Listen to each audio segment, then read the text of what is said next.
अब आपको नया मैट्रिक्स का डिफिनेशन बता दिए, types of the matrix, operation of the matrix. अब आप उसी में ट्रांसपोज ऑफ द मैट्रिक्स। तो सबसे पहले we define what is the transpose of the matrix.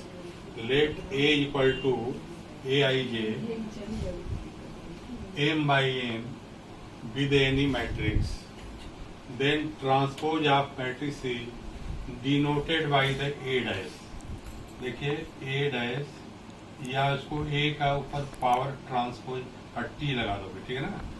Denoted by A transpose and obtained by interchanging its row and column.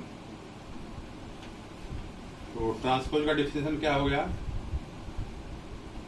Transpose of matrix is obtained by interchanging its row and column. जैसे मान लो कि A equal to Aij है, interchange करोगे तो column को रो की जगह पर, रो की जगह कॉलम पर, है ना। तो ये भी चेंज हो जाएगा n बाई m। तो A ट्रांसपोज Ij है तो क्या आ जाएगा Ji, m बाई n है तो n, इंटरचेंज कर देंगे, ठीक ना। एग्जाम्पल ले लीजिए, A इक्वल टू देखिए 2/3, in first row 2 3 4, second row 1 3 2, ठीक है ना। तो 2/3, 2 रोज एंड 3 कॉलम। अब इसी का ट्रांसपोज देखिए, रो है ना तो रो को कॉलम में कर दोगे, फिर सेकेंड रो जैसे कॉलम में कर दोगे, तो 2/3 है तो 3/2 हो जाएगा। इसी को बोलते हैं ट्रांसपोज। अब ट्रांसपोज आप ए लिखो, चाहे ए पर डैश कर दो चाहे टी कर दो, ठीक ना। तो इसकी प्रॉपर्टी होती है प्रॉपर्टी ऑफ ट्रांसपोज, इसको याद रखिएगा। पहला ए ट्रांसपोज ट्रांसपोज, 2 बार ट्रांसपोज कर दोगे ए हो जाएगा, ठीक ना। ए ट्रांसपोज ट्रांसपोज क्या होगा ए ट्रांसपोज ट्रांसपोज, फिर एक बार ट्रांसपोज, ए ट्रांसपोज हो जाएगा। तो याद रखिएगा, जैसे कि ए ट्रांसपोज, एक बार और ट्रांसपोज करो तो पुनः ए आ जाएगी। अब के ए होल ट्रांसपोज, फिर के with any scalar. Scalar multiplication में बता चुका हूं। स्केलर कोई भी नंबर मल्टीप्लाई करोगे, जैसे 2 का मल्टीप्लाई करोगे तो 2 का सभी में मल्टीप्लाई हो जाएगा उसका स्केलर, हाँ ठीक है ना। तो स्केलर में रो कॉलम नहीं होते हैं, वो एक रियल नंबर है, रियल नंबर का मल्टीप्लाई करना है, नंबर है कोई। तो के ए ट्रांसपोज हो जाएगा के पर, क्योंकि के में रो एंड कॉलम नहीं है इसीलिए के का ट्रांसपोज नहीं होगा, क्योंकि कॉमन हो जाएगा। और जो मैट्रिक्स हुआ उसका ट्रांसपोज हो जाएगा, ठीक है, उसका इंटरचेंज हो जाएगा। इसलिए के ए ट्रांसपोज क्या हो जाएगा, के बाहर हो गया इंटू ए ट्रांसपोज। उसके बाद ए प्लस बी होल ट्रांसपोज, यानी सम करके ट्रांसपोज निकालिए या ट्रांसपोज निकाल के सम करिए, इक्वल होगा। Means A plus B transpose is equal to A transpose plus B transpose. वैसे ही माइनस में भी है, ए माइनस बी ट्रांसपोज या A transpose minus B transpose. उसके बाद से A into B transpose is equal to B transpose A transpose. Multiply कर दिए, ठीक ना। ऐसे और भी नंबर मल्टीप्लाई है, A into B into C transpose, तो क्या आ जाएगा रिवर्स ऑर्डर में, C transpose into B transpose into A transpose, ठीक ना। ये प्रॉपर्टी दिमाग में रखेंगे, इसके आधार पर आप बहुत कुछ सवाल करेंगे। उसमें से मैं एक दो कुछ समझा दे रहा हूँ कि समझ में आ जाएगा प्रॉपर्टी। तो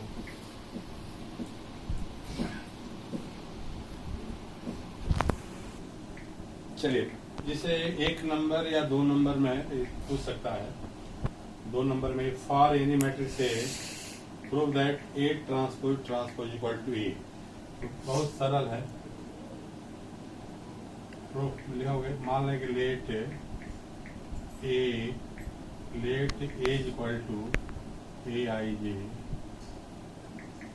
m by n with any matrix, then by definition of transpose, then by definition of transpose होगा A transpose is equal to A J I N by N. फिर देखिए, फिर अगेन अप्लाइंग ट्रांसपोज, एक transpose तो फिर इसका interchange कर दो, A I J M by N. देखिए इक्वेशन ये पुनः आपका हो गया ए के इक्वल, यानी कि ए ट्रांसपोज इक्वल टू क्या आ जाएगा ए। तो इस तरह आपको प्रूफ करना है तो 2 लाइन का है, 2 नंबर में देता है। कैसे करना है ये नहीं समझ पाते हैं बच्चे, क्वेश्चन आसान ही रहता, ठीक है। तो अगला है आपका मल्टीप्लिकेशन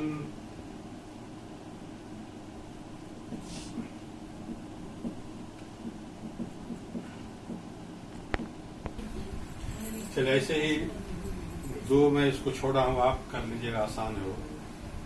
के ए ट्रांसपोज इक्वल टू के ए ट्रांसपोज। वैसे एडिशन के लिए A plus B transpose equal to A transpose B transpose. देखिए मल्टीप्लाई के लिए मैं आपको बता रहा हूँ, थोड़ा सा टेढ़ा है, इसको समझ लीजिएगा। If A and B are the 2 matrices such that A into B is defined, then A B transpose is equal to B transpose A transpose. यानी कि ए और बी कोई भी 2 मैट्रिक्स है और उसका मल्टीप्लिकेशन डिफाइन हो, ठीक है ना। वही मैट्रिक्स लो जिसका मल्टीप्लिकेशन डिफाइन हो, तो हमें प्रूफ करना है कि ये लाना, ठीक है ना। तो इसको प्रूफ करने के लिए ध्यान से समझिएगा। मान लें कि let A is equal to A I J M by N and B is equal to B J K N by P are 2 matrices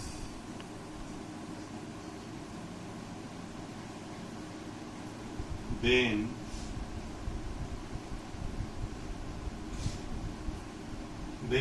अब A ट्रांसपोज, ठीक है ना। तो सबसे पहले देख लो कि मल्टीप्लाई डिफाइन है कि नहीं, क्योंकि तो थ्योरम ये कह रहा है कि ए इंटू बी होना चाहिए। देखो ये कॉलम और इसका रो इक्वल है, ठीक है ना। तो मल्टीप्लाई क्या होगा, डिफाइन होगा। तो आगे बढ़ेंगे आप, एम बाई एन, एन हो गया, यहाँ एन बाई पी, दोनों एन इक्वल है, तो न्यू मैट्रिक्स क्या होगा, एम बाई पी। अभी जस्ट मैं इसके पहले वाले वीडियो में मल्टीप्लाई को हमने जनरल मल्टीप्लिकेशन डिफाइन किया, इसलिए ध्यान रखिएगा।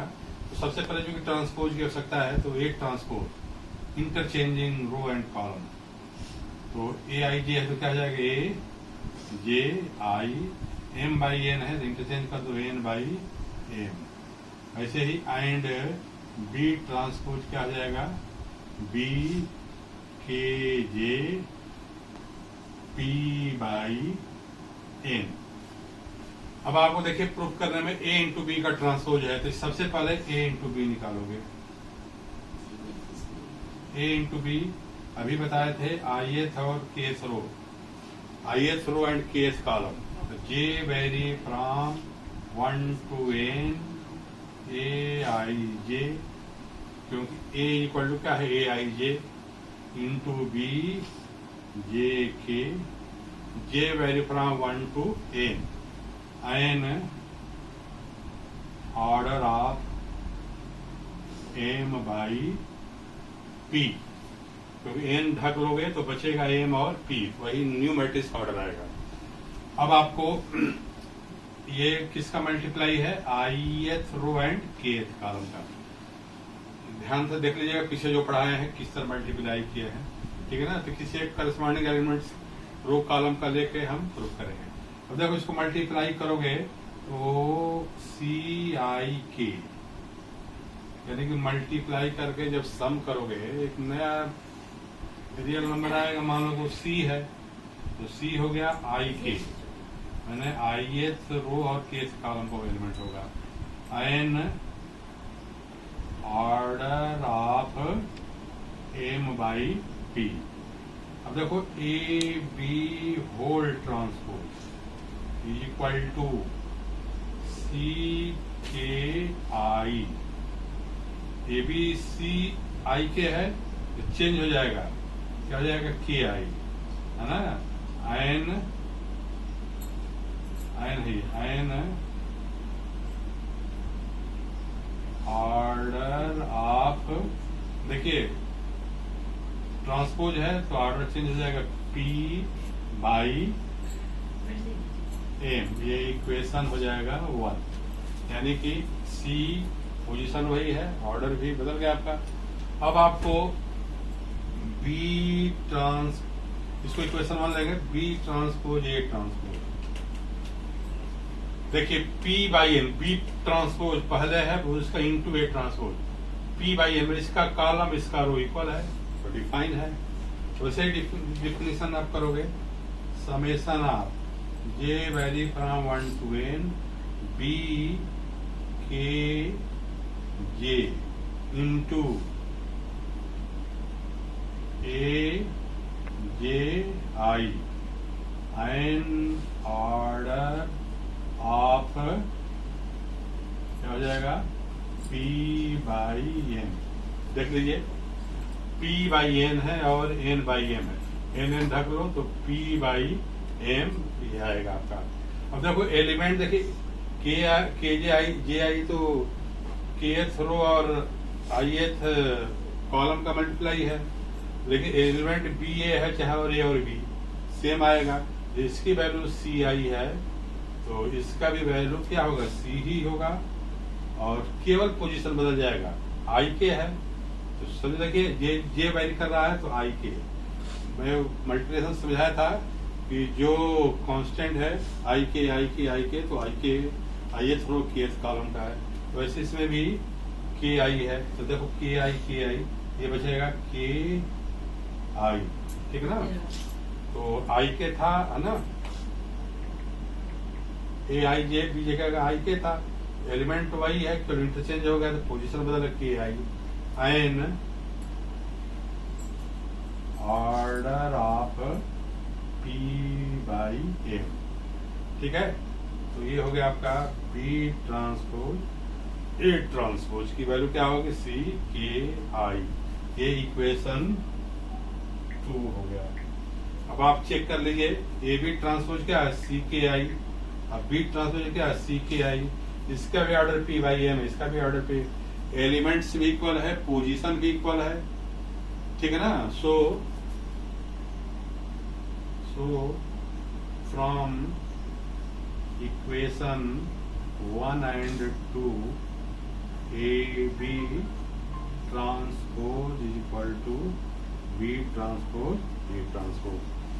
तो इसको ध्यान से आप समझ रहे हैं, एक बार और मैं समझा रहा हूं, 2 मैट्रिसेस ले लीजिएगा जिसका मल्टीप्लाई डिफाइन है, A equal to A I J M by N, B equal to B J K N by N are the 2 matrices, so A transpose equal to A J I interchange होगा by definition of transpose, and B transpose equal to B K J change by the definition of transpose M P by N, A into B, ये definition of the multiplication of 2 matrices in previous video you can see aij into bjk and order of m by a is equal to zik हो जाएगा, multiply करो नया real number होगा zik, order change हो जाएगा, नहीं अभी order change कब होगा, जब ट्रांसपोज करोगे तब ये चेंज होगा। इक्वेशन 1 इसको B transpose A transpose, B transpose ये है, ए ट्रांसपोज है, मल्टीप्लाई करिए, डिफिनेशन चेक करके डिफिनेशन में रखिए, डिफिनेशन आएगा